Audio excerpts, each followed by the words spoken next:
think that you're asking a simple question: how do I stop overthinking? But the answer I provide will hopefully show you that not only is this not a simple question, but there's also not a simple answer. The solution is complex, and it requires a complete shift in perspective. So without further ado, let's answer the question: how do I stop overthinking?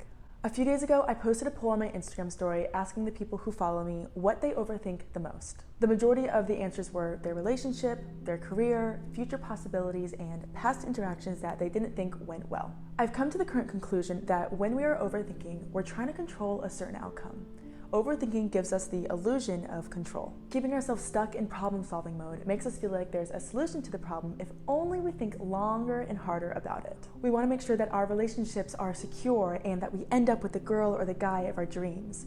We want to make sure that our jobs provide us enough fulfillment and the income that we desire. We want to be perceived a certain way to the people around us. Now, we wouldn't be overthinking these things if they weren't innately deeply important to us. But there is a difference between productive thinking and unproductive thinking, which is overthinking. And before I provide what I hope is a fresh perspective and answer to this question, let me paint this analogy. Now, I'm no stranger to overthinking. I often find myself asking if the decisions that I've made or currently are making are the right ones. And as one does when they recognize an unhealthy pattern in their lives, I started to do my research, arguably overthinking about my overthinking. And while the advice that I found was really good, it really didn't help me very much. And I think this is because a lot of the solutions were to just stop thinking about it or to distract yourself. But my brain felt stuck in this place of overthinking and I couldn't just stop thinking. I like to think this is because thoughts don't simply disappear. Our brains are memory masters and nothing simply goes away. We can think of our thoughts like water. There is productive thinking that allows us to achieve goals, get tasks done, remember to do something, or learn a lesson. And this is like water flowing through a river. Every once in a while, the water gets blocked and it forms a whirlpool. And this is when we get stuck in that vicious cycle of overthinking. What we need to do is to create a different area for that water to flow and be used differently. Like I previously said, overthinking comes from trying to take control of a situation. If we feel like we have control, then we feel better. We want a certain outcome so badly that we take the reins and we try to think and rationalize about what could go wrong, or if we're with the right person, or if we're doing the right thing. And you might be thinking, okay, chill, I was just like overthinking about whether I should go to the gym alone or not because I don't really know what to do. To which I respond, really, that's the only thing that you're overthinking about. Which, even if it is, overthinking about working out alone at the gym because you don't know what to do ultimately stems from a confidence problem, which I'm not a psychologist, but probably carries into other areas of your life as well. Our brains are powerful and they're easily manipulated. Deep down, we know that we're capable of having a loving marriage or having a fulfilling career. But we know that the only thing that can knock us off that track is worrying that the person that we're with isn't the right person, or we're not capable or on the right track to having that fulfilling career. If we look at this from a spiritual perspective, we know that there is a creator who has an ultimate plan for our life. He knows what we're capable of, and there's also an evil energy that also knows what we're capable of and tries to knock us off track.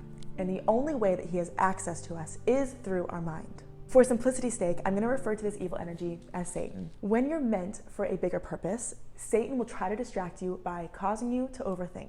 He doesn't have control over you through anything other than your mind, so he's going to use that against you. Overthinking is like being stuck in a whirlpool. We obsess over a certain thought because suddenly we doubt if what we desire is even achievable. Satan's greatest desire is for us to be out of line with God's plan for us. And so he weasels his way in there and plants these seeds of doubt and worry. And this is what causes us to spiral into overthinking. Now, I know that this all sounds very woo-woo-y, but if you've done any research into how our brains work, you know that there's two parts. There is the conscious and there's the subconscious parts of our brain.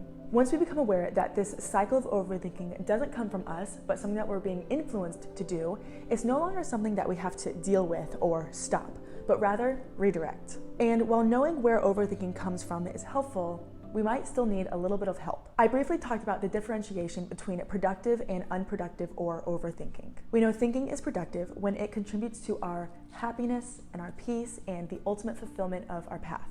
One way I know I'm beginning to spiral into overthinking is when I begin to feel anxious or demotivated or lost. When I begin to feel this way, I assign a character to my overthinking.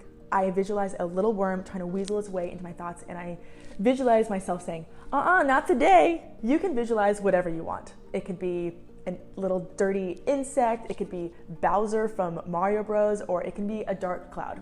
Whatever works for you. I know being stuck in obsessive, overthinking thoughts is not something that I'm doing, but something that I'm being influenced to do. So I take the power back and realign with the path that I know is right for me. And I know what this is because it's what my thoughts are distracting me from. So the next time you worry about if someone is angry with you, how you're being perceived by others, your financial status, getting pregnant, getting married, changing careers, your relationship or lack thereof, remember your flowing thoughts are simply being blocked as a way to distract you from being productive and living your true path. Unblock those thoughts and allow that river to flow. Thank you so much for watching this video. I really hope that it was helpful for you. If you have any questions or comments, comment down below. I really hope you have the most incredible day, and I'll see you in the next video. Bye.